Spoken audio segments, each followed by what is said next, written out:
बाबा तुम्हारी शिक्षाएं सदा है संग हमारे। बाबा तुम्हारी शिक्षाएं सदा है संग हमारे।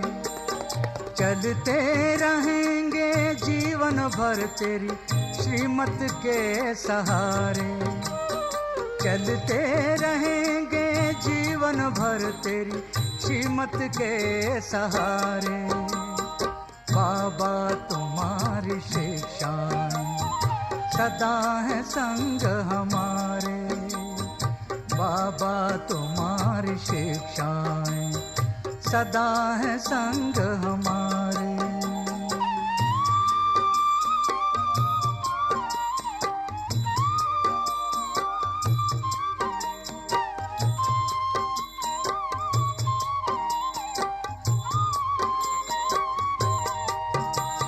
ना दुख देना ना दुख लेना तूने हमें सिखाया है। ना दुख देना ना दुख लेना तूने हमें सिखाया है। शुभ चिंतक बन रहना सबका तूने पाठ पढ़ाया है। शुभ चिंतक बन रहना सबका तूने पाठ पढ़ाया है। अपकारी पर कर उपकार यही है शब्द तुम्हारे। अपकारी पर कर उपकार यही है शब्द तुम्हारे। बाबा तुम्हारी शिक्षाएं सदा है संग हमारे। बाबा तुम्हारी शिक्षाएं सदा है संग हमारे।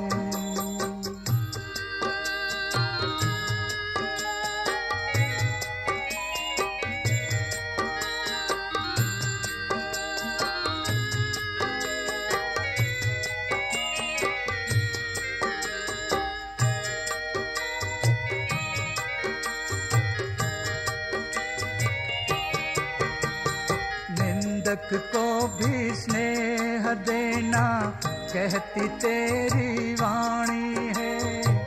कांटों को जो फूल बनाए तेरी वो दिव्य कहानी। निंदक को भी स्नेह देना कहती तेरी वाणी है। कांटों को जो फूल बनाए तेरी वो दिव्य कहानी है। तू रचता है उन गुणों का जो सबसे है न्यारे। तू रचता है इन गुणों का जो सबसे है न्यारे। बाबा तुम्हारी शिक्षाएं सदा है संग हमारे। बाबा तुम्हारी शिक्षाएं सदा है संग हमारे।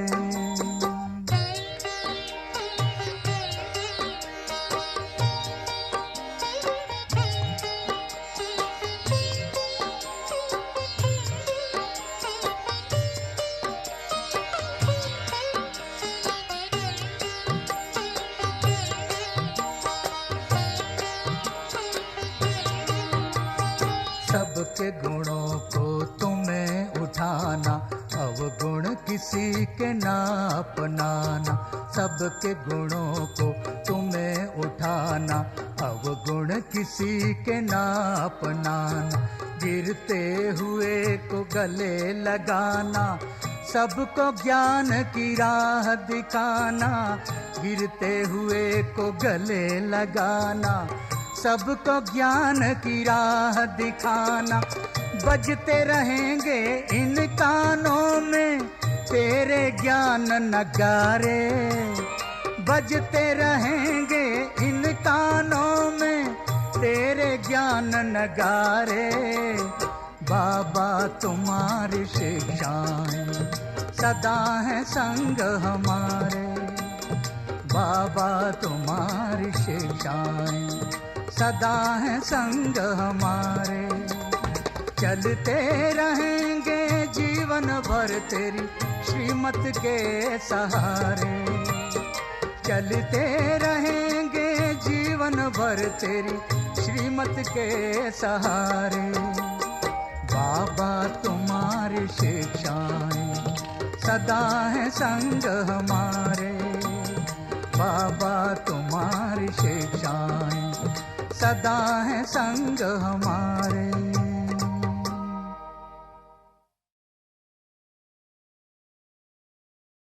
ओम शांति। अव्यक्त मास चल रहा है और सभी बाबा के बच्चे स्वयं को व्यर्थ बातों से, व्यक्त भाव और भावनाओं से बिल्कुल डिटैच करके अव्यक्त रूप में स्थित होने का, फरिश्ता बनने का पुरुषार्थ कर रहे हैं। और बाबा भी मुरली चाहे साकार हो या अव्यक्त, परंतु हमें हमारे निज स्वरूप में, सत्य स्वरूप में टिकाने का हमें विभिन्न अभ्यास बताते हैं, कराते हैं। हमें हमारे जीवन का महत्व समझाते हैं।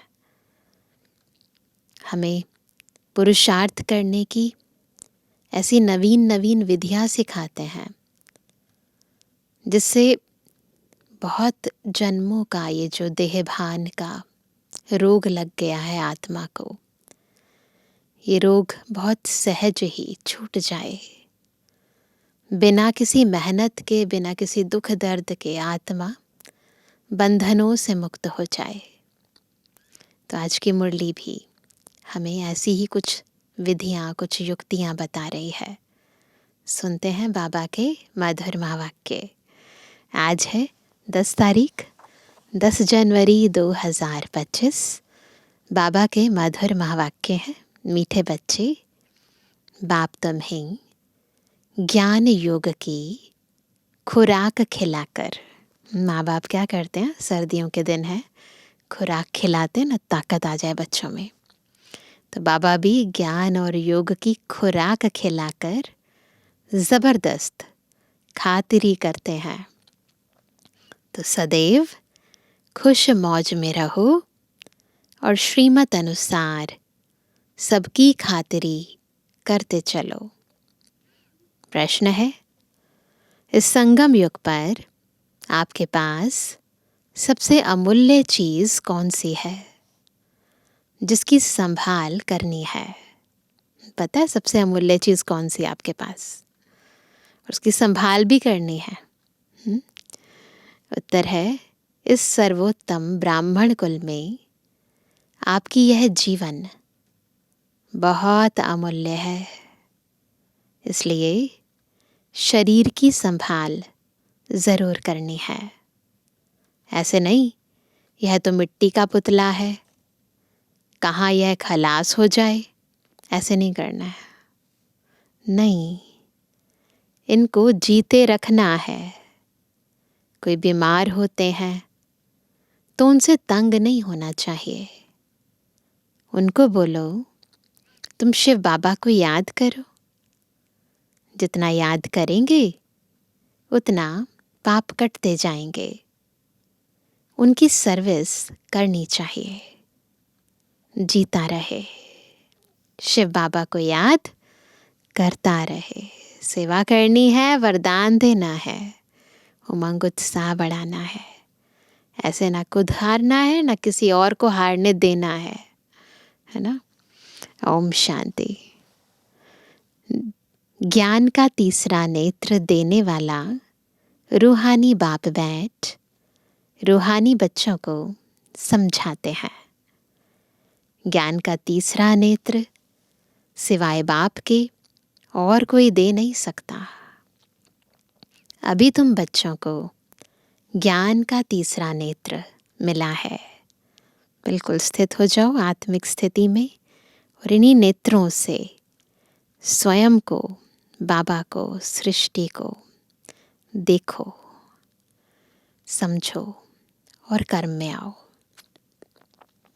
अभी तुम बच्चे जानते हो कि यह पुरानी दुनिया बदलने वाली है।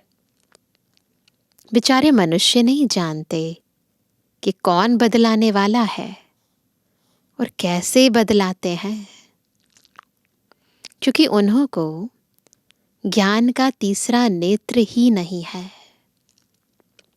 तुम बच्चों को अभी ज्ञान का तीसरा नेत्र मिला है, जिससे तुम सृष्टि के आदि मध्य अंत को जान गए हो। इस तीसरे नेत्र से हम सृष्टि के आदि मध्य अंत तीनों कालों को जान गए हैं। एक होता है 2 डायमेंशन, एक होता है 3rd डायमेंशन से जब हम उस चीज़ को देखते हैं तो उसका संपूर्ण विस्तृत रूप सामने आता है। यह है ज्ञान की सैक्रीन। सैक्रीन बहुत मीठी होती है, बहुत ज़्यादा। सैक्रीन की एक बूंद भी कितनी मीठी होती है। टॉफ़ीज़ के अंदर अक्सर सैक्रीन डालते हैं। ज्ञान का एक ही अक्षर है, मन मना भव। यह अक्षर कितना मीठा है, तो सैक्रीन है ये। अपने को आत्मा समझ बाप को याद करो। बाप शांति धाम और सुख धाम का रास्ता बता रहे हैं। बाप आए हैं बच्चों को स्वर्ग का वर्षा देने। तो बच्चों को कितनी खुशी रहनी चाहिए। कहते भी हैं खुशी जैसी खुराक नहीं। जो सदैव खुश मौज में रहते हैं उनके लिए यह जैसे खुराक होती है। 21 जन्म मौज में रहने की यह ज़बरदस्त खुराक है। यह खुराक सदैव एक दो को खिलाते रहो। केवल खुद नहीं खानी है, दूसरों को भी खिलानी है ये खुराक। यह है एक दो की ज़बरदस्त खातिरी। ऐसी खातिरी और कोई मनुष्य की कर ना सके, है ना। तुम बच्चे श्रीमत पर सभी की रूहानी खातिरी करते हो। लोग क्या करते हैं, अलग अलग तरह के व्यंजन बनाएंगे, है ना, और बहुत तरह से सजाएंगे, तो उससे खातिरी समझ लेते हैं। परंतु बाबा कहते हैं वो जिस्मानी खातिरी है, ख़त्म हो जाती है। यह रूहानी खातिरी, सच्ची सच्ची खुश खैराफत भी यह है किसको बाप का परिचय देना, बाबा का परिचय दे देना। इससे बड़ी खुश खैराफत कुछ नहीं हो सकती। मीठे बच्चे जानते हैं बेहद के बाप द्वारा हमको जीवन मुक्ति की सौगात मिलती है। सतयुग में भारत जीवन मुक्त था, याद है, पावन था। बाप बहुत बड़ी ऊंची खुराक देते हैं। तब तो गायन है, अतीन्द्रिय सुख पूछना हो तो गोप गोपियों से पूछो। यह ज्ञान और योग की कितनी फर्स्ट क्लास वंडरफुल खुराक है। सब खा रहे हैं ना खुराक, ताकत आ रही है ना आत्मा के अंदर। अब ये ताकत खुद में भरो और फिर दूसरों में भी भरो। और यह खुराक एक ही रूहानी सर्जन के पास है, और किसको इस खुराक का मालूम ही नहीं है। वंडरफुल है ये खुराक। बाप कहते हैं मीठे बच्चों, तुम्हारे लिए तिरी यानी हथेली पर सौगात ले आया हूँ। तो बाबा हमारे लिए स्वर्ग की सौगात लेकर आए हैं। मुक्ति, जीवन मुक्ति की यह सौगात मेरे पास ही रहती है। कल्प कल्प मैं ही आकर तुमको यह सौगात देता हूँ। फिर क्या होता है, बाबा ने सौगात दी, हमने ली, फिर रावण छीन लेता है ना। सारे विश्व पर कहाँ हमारा राज्य था, राम राज्य था, फिर रावण का राज्य हो जाता है। तो अभी तुम बच्चों को कितनी खुशी का पारा चढ़ा रहना चाहिए। तुम जानते हो, हमारा एक ही बाप, टीचर और सच्चा सच्चा सतगुरु है, जो हमको साथ ले जाते हैं। मोस्ट बिलवेड बाप से विश्व की बादशाही मिलती है। यह कम बात है क्या? बच्चों को सदैव हर्षित रहना चाहिए। Godly student life is the best. यह अभी का ही गायन है ना। फिर नई दुनिया में तुम सदैव खुशियां मनाते रहेंगे। दुनिया नहीं जानती कि सच्ची सच्ची खुशियां कब मनाई जाएंगी। मनुष्यों को तो सतयुग का ज्ञान ही नहीं है, तो यहाँ ही मनाते रहते हैं।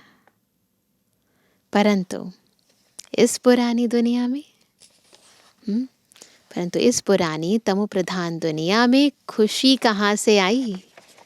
यहाँ सच्ची खुशी तो है ही नहीं ना। सब टेम्परेरी है और दिखावती है ना। लोग दिखाने के लिए भी खुश होते रहते हैं ना। वस्तुओं पर आधारित है, व्यक्ति पर आधारित है, पोस्ट पोजीशन पर आधारित है। जो आज है कल नहीं है। यहाँ तो त्राही त्राही करते रहते हैं। कितना दुख की दुनिया है। बाप तुम बच्चों को कितना सहज रास्ता बताते हैं। गृहस्थ व्यवहार में रहते कमल फूल समान रहो। धंधाधोरी आदि करते भी मुझे याद करते रहो। जैसे आशिक और माशूक होते हैं, वह तो एक दो को याद करते रहते हैं। वह उनका आशिक, वह उनका माशूक होता है। यहाँ यह बात नहीं है। यहाँ तो तुम सभी एक माशूक के जन्म जन्मांतर से आशिक रहे हो। बाप तुम्हारा कभी आशिक नहीं बनता। तुम उस माशूक को आने लिए याद करते आए हो। भक्ति मार्ग से बाबा को बुलाते आए हैं, याद करते आए हैं। जब दुख जास्ती होता है तो जास्ती सुमिरन करते हैं। उस पर गायन है ना। तब तो गायन भी है, दुख में सुमिरन सब करे, सुख में करे न कोई। इस समय जैसे बाप सर्वशक्तिमान है, दिन प्रतिदिन माया भी सर्वशक्तिमान तमो प्रधान होती जाती है। इसलिए अब बाप कहते हैं, मीठे बच्चे देही अभिमानी बनो। क्योंकि माया दिन प्रतिदिन शक्तिशाली बनती जा रही है। बाबा इसलिए बार बार हमें स्मृति दिलाते हैं, अपने को आत्मा समझो, देही अभिमानी बनो। अपने को आत्मा समझ मुझे बाप को याद करो और साथ साथ दैवी गुण भी धारण करो। तुम ऐसे कैसे लक्ष्मी नारायण बन जाएंगे। तो अगर बनना चाहते हैं तो उसकी ये विधि है ना। अगर आत्मा नहीं समझा, थोड़ा भी बॉडी कॉन्शियसनेस में आते हैं, माया पकड़ लेती है। इस पढ़ाई में मुख्य बात है ही याद की। बाबा की याद है तो माया प्रूफ हो जाते हैं। माया से अपने आप ही छूट जाते हैं। बाप है तो पाप नहीं, और पाप है तो बाप नहीं। फिर माया के वशीभूत हो जाते हैं तो बाबा को भूल जाते हैं। तो बाबा कहते हैं, ऊंच ते ऊंच बाप को बहुत प्यार स्नेह से याद करना चाहिए। वह ऊंच ते ऊंच बाप ही नई दुनिया स्थापन करने वाला है। बाप कहते हैं, मैं आया हूँ तुम बच्चों को विश्व का मालिक बनाने। इसलिए अब मुझे याद करो तो तुम्हारे अनेक जन्मों के पाप कट जाएंगे। पतित पावन बाप कहते हैं, तुम बहुत पतित बन गए हो, इसलिए अब मुझे याद करो तो तुम पावन बन और पावन दुनिया का मालिक बन जाएंगे। बार बार बाबा हमें एक ही पुरुषार्थ करने के लिए प्रेरित करते हैं कि अपने को आत्मा समझ मुझे याद करो। पतित पावन बाप को ही बुलाते हैं ना। अब बाप आए हैं तो ज़रूर पावन बनना पड़े। बाप दुख हरता सुख करता है। बरोबर सतयुग में पावन दुनिया थी तो सभी सुखी ही थे, पावन दुनिया में सब सुखी थे। अब बाप फिर से कहते हैं, बच्चे शांति धाम और सुख धाम को याद करते रहो। अभी है संगम युग, खिवैया तुमको इस पार से उस पार ले जाते हैं। नैया कोई एक नहीं, सारी दुनिया जैसे एक बड़ा जहाज है, उनको पार ले जाते हैं। तो बाबा हमें कलयुग से सतयुग की ओर ले जाते हैं, विषय सागर से क्षीर सागर की ओर ले जाते हैं। तो मीठे बच्चों को कितनी खुशियां होनी चाहिए। तुम्हारे लिए तो सदैव खुशी ही खुशी है। बेहद का बाप हमको पढ़ा रहे हैं। वाह, यह तो कभी ना सुना ना पढ़ा, तो कितनी खुशी की बात है। भगवान उवाच, मैं तुम रूहानी बच्चों को राजयोग सिखा रहा हूँ, तो पूरी रीति सीखना चाहिए, धारणा करनी चाहिए। खुद भगवान पढ़ा रहे हैं तो सीखना चाहिए, पढ़ना चाहिए। बाबा कहते हैं पढ़ाई में नंबरवार तो सदैव होते ही हैं।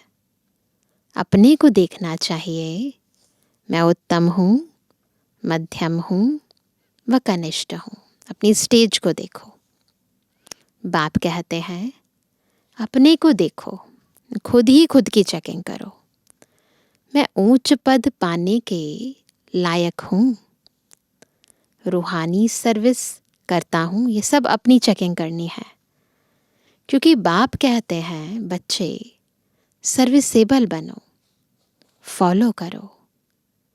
मैं आया ही हूँ सर्विस के लिए, रोज सर्विस करता हूँ, इसलिए ही तो यह रथ लिया है। सेवा के लिए शिव बाबा ने ब्रह्मा रथ लिया। इनका रथ बीमार पड़ जाता है तो मैं इनमें बैठ मुरली लिखता हूँ। मुख से तो बोल नहीं सकते तो मैं लिख देता हूँ, ताकि बच्चों के लिए मुरली मिस ना हो। तो मैं भी सर्विस पर हूँ ना। खुद शिव बाबा हम बच्चों की सेवा में उपस्थित है। यह है रूहानी सर्विस। तो तुम बच्चे भी बाप की सर्विस में लग जाओ। On God fatherly service.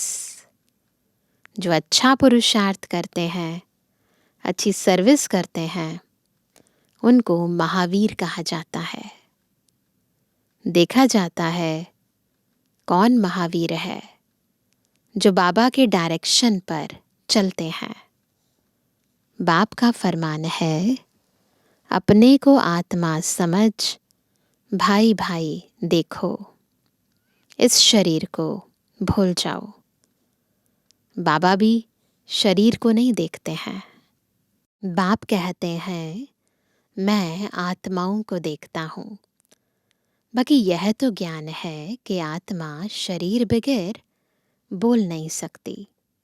मैं भी इस शरीर में आया हूँ, लोन लिया हुआ है। शरीर साथ ही आत्मा पढ़ सकती है। बाबा की बैठक यहाँ यानी भ्रुकुटी में है। शिव बाबा की बैठक ब्रह्मा बाबा की भ्रुकुटी में है। यह है अकाल तख्त, अकाल मूरत बाबा का तख्त। आत्मा अकाल मूरत है।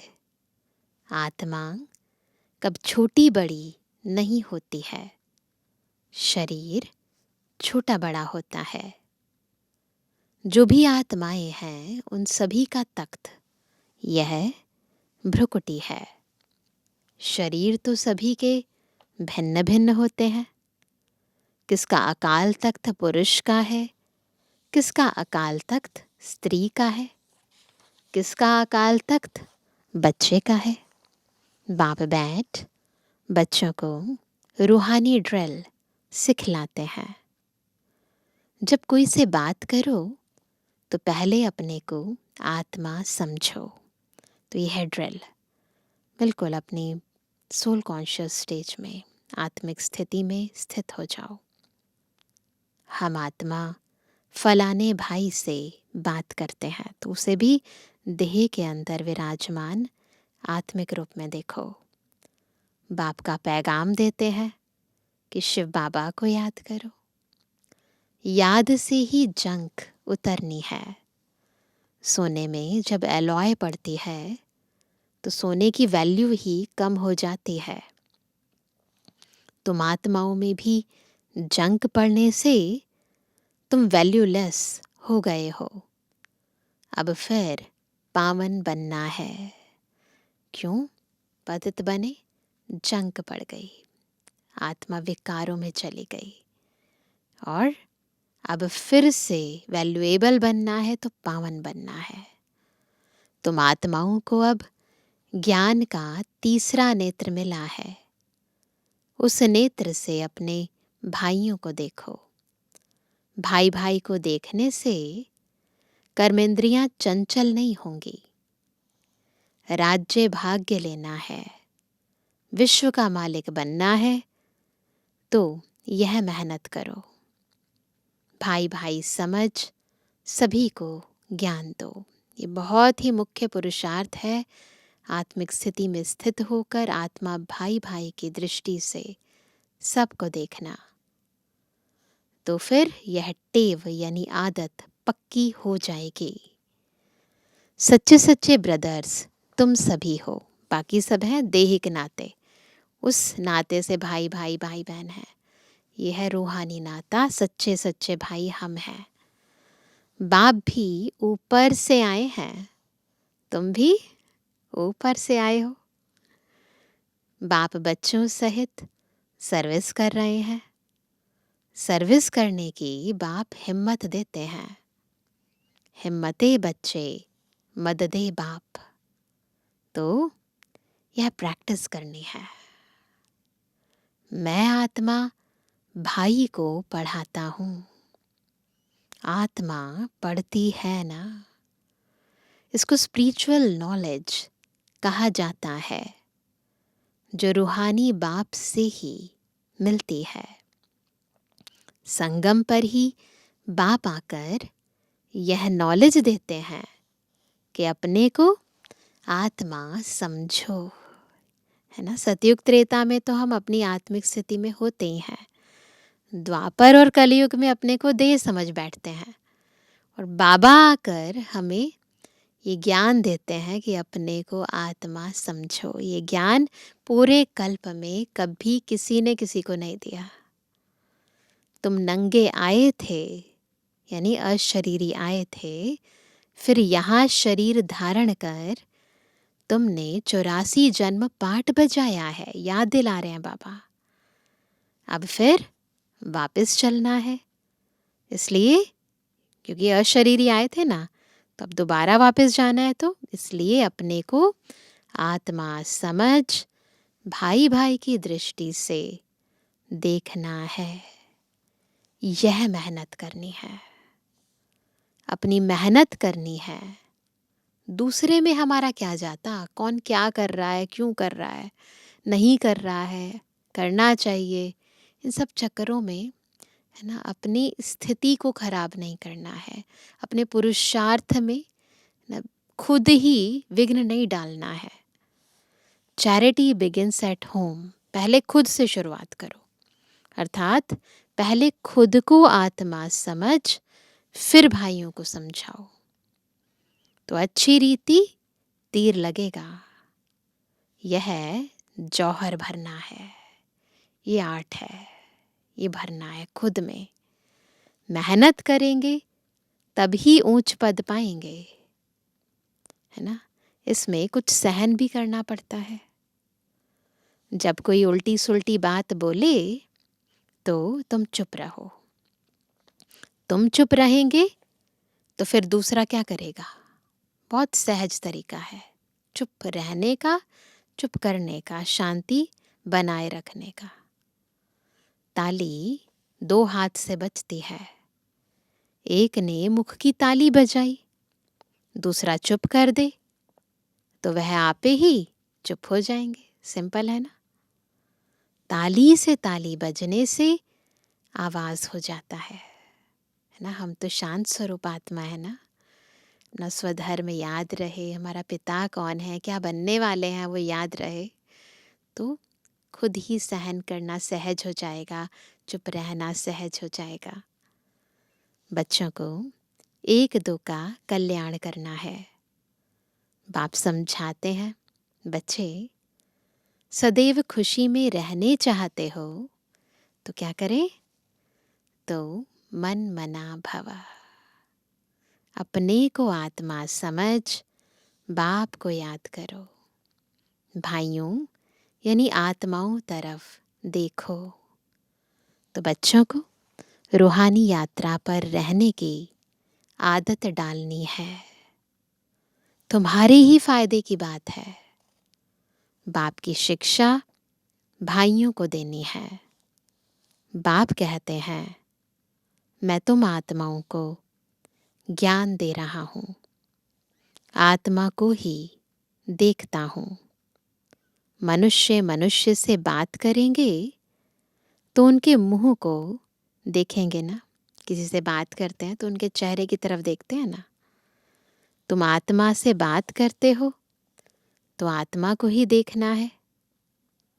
भल शरीर द्वारा ज्ञान देते हो, परंतु इसमें शरीर का भान तोड़ना होता है।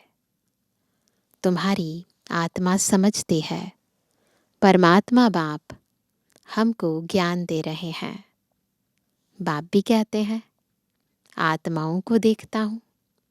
आत्माएं भी कहती, हम परमात्मा बाप को देख रहे हैं, उनसे नॉलेज ले रहे हैं।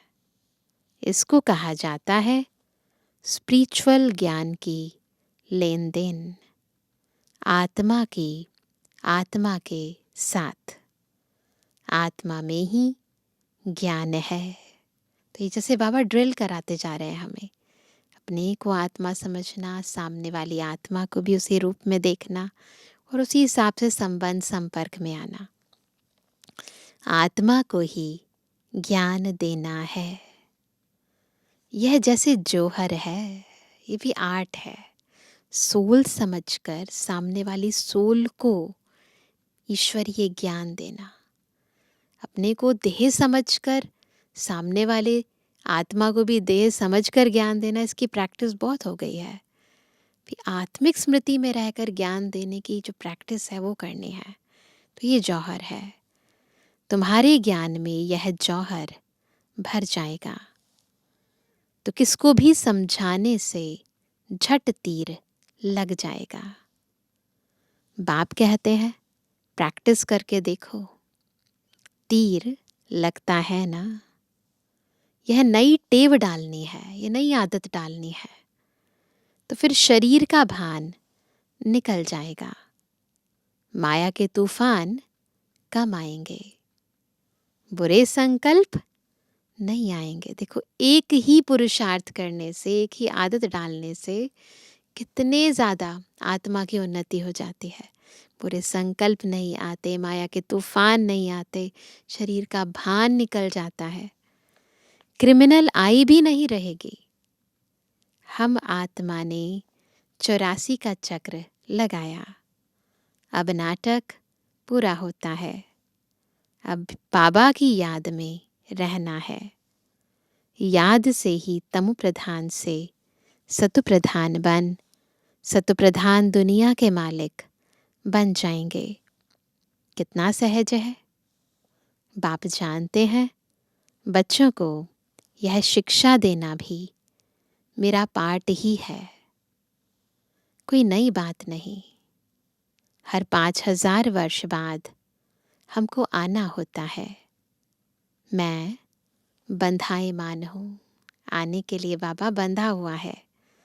बच्चों को बैठ समझाता हूँ, मीठे बच्चे, रूहानी याद की यात्रा में रहो तो अंत मते सो गति हो जाएगी। यह अंत काल है ना। तो जब किसी का एंड का टाइम होता है तो उसे कहते हैं भगवान को याद करो। तो बाबा कहते हैं तुम भी क्या करो, मुझे याद करो। तो यह अंत काल है ना। माँ में कम याद करो तो तुम्हारी सदगति हो जाएगी। याद की यात्रा से पाया मजबूत हो जाएगा, है ना। यह देही अभिमानी बनने की शिक्षा एक ही बार तुम बच्चों को मिलती है, पूरे कल्प में एक बार। कितना वंडरफुल ज्ञान है। बाबा वंडरफुल है तो बाबा का ज्ञान भी वंडरफुल है। कब कोई बता ना सके। अभी वापस चलना है, इसलिए बाप कहते हैं मीठे बच्चों यह प्रैक्टिस करो।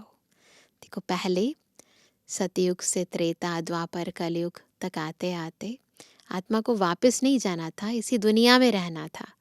इसलिए बाबा ने भी नहीं कहा कि अपने को आत्मा समझो, लेकिन बाबा कहते कि अभी तो वापस जाना है ना, तो जैसे आए थे वैसे ही जाना है ना। तो इसीलिए बाबा कहते हैं कि अभी वापस चलना है, इसलिए मीठे बच्चों ये प्रैक्टिस करो। अपने को आत्मा समझ, आत्मा को ज्ञान दो। तीसरे नेत्र से भाई भाई को देखना है। यही बड़ी मेहनत है। यह है तुम ब्राह्मणों का सर्वोत्तम ऊंच ते ऊंच कुल। इस समय तुम्हारा जीवन अमूल्य है, इसलिए इस शरीर की भी संभाल करनी है। तमो प्रधान होने कारण शरीर की आयु भी कम होती गई है। अब तुम जितना योग में रहेंगे उतना आयु बढ़ेगी। तुम्हारी आयु बढ़ते बढ़ते 150 वर्ष हो जाएगी। कहाँ? सतयुग में। इसलिए शरीर की भी संभाल करनी है। ऐसे नहीं कि यह तो मिट्टी का पुतला है, कहाँ यह खलास हो जाए, ऐसे नहीं। नहीं, इनको जीते रखना है, टेक केयर करनी है इसकी। यह अमूल्य जीवन है ना। कोई बीमार होते हैं तो उनसे तंग नहीं होना चाहिए। उनको भी बोलो शिव बाबा को याद करो। जितना याद करेंगे उतना उनके पाप कटते जाएंगे। उनकी सर्विस करनी चाहिए, जीता रहे, शिव बाबा को याद करता रहे। यह समझ तो रहती है ना। हम बाबा को याद करते हैं, आत्मा याद करती है बाप से वर्षा पाने के लिए। अच्छा, मीठे मीठे सर्विस एबल आज्ञाकारी बच्चों पर माता पिता बाप दादा का याद। Good morning. रूहानी बच्चों की रूहानी बाप दादा को गुड मॉर्निंग, नमस्ते नमस्ते नमस्ते। धारणा के लिए मुख्य सार। पहला, अपने को देखो, मैं पुरुषार्थ में उत्तम हूँ, मध्यम हूँ या कनिष्ठ हूँ। मैं उच्च पद पाने के लायक हूँ। मैं रूहानी सर्विस करता हूँ, तो ये चेक करना है। दूसरा, तीसरे नेत्र से आत्मा भाई को देखो। भाई भाई समझ सभी को ज्ञान दो। आत्मिक स्थिति में रहने की आदत डालो तो कर्मेंद्रियां चंचल नहीं होंगी। वरदान है ब्रह्मा बाप समान महात्याग से महान भाग्य बनाने वाले फरिश्ता सो विश्व महाराजन भव, है ना, कितना ऊंचा सम्मान है, कितना ऊंचा वरदान है। क्या बनना है? फरिश्ता सो विश्व महाराजन बनना है। परंतु उसके लिए क्या पुरुषार्थ करना है? जैसे ब्रह्मा बाबा ने महात्याग से भाग्य बनाया, तो महात्यागी बनना है, वैसे भाग्य बनाना है। फरिश्ता सो विश्व महाराजन बनने का वरदान उन्हीं बच्चों को प्राप्त होता है जो ब्रह्मा बाप के हर कर्म रूपी कदम के पीछे कदम उठाने वाले हैं, जिनका मन बुद्धि संस्कार सदा बाप के आगे समर्पित है। जैसे ब्रह्मा बाप ने इसी महात्याग से महान भाग्य प्राप्त किया, अर्थात नंबर 1 संपूर्ण फरिश्ता और नंबर 1 विश्व महाराजन बने। ऐसे फॉलो फादर करने वाले बच्चे भी महात्यागी व सर्वस्व त्यागी होंगे। संस्कार रूप से भी विकारों के वंश का त्याग करेंगे। तो बिल्कुल अंश और वंश भी ना रहे विकारों का, महात्याग करेंगे, तब ब्रह्मा बाप समान फरिश्ता सो विश्व महाराजन बनेंगे। स्लोगन है, अभी सब आधार टूटने हैं, अभी सब आधार टूटने हैं, इसलिए एक बाप को अपना आधार बनाओ, बिल्कुल निराधार बन जाओ, एक बाबा और कोई आधार नहीं। अभी सुनते हैं आज का व्यक्त इशारा। इतनी सारी प्रकृति को परिवर्तन करना, तमोगुणी संस्कारों वाली आत्माओं के तमोगुणी वाइब्रेशंस को बदलना और स्वयं को भी ऐसे खूने नाहेक वायुमंडल के वाइब्रेशन से सेफ रखना तथा उन आत्माओं को सहयोग देना, इस विशाल कार्य के लिए मनसा को शुभ भावनाओं से संपन्न शक्तिशाली बनाओ। तो मनसा में शुभ भावनाएं ही शुभ भावनाएं हो, शक्तियों से भर लो मन को, ताकि कोई भी ऐसी परिस्थिति आए तो खुद को भी सेफ रख सके और अन्य आत्माओं को भी। अच्छा, ओम शांति।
के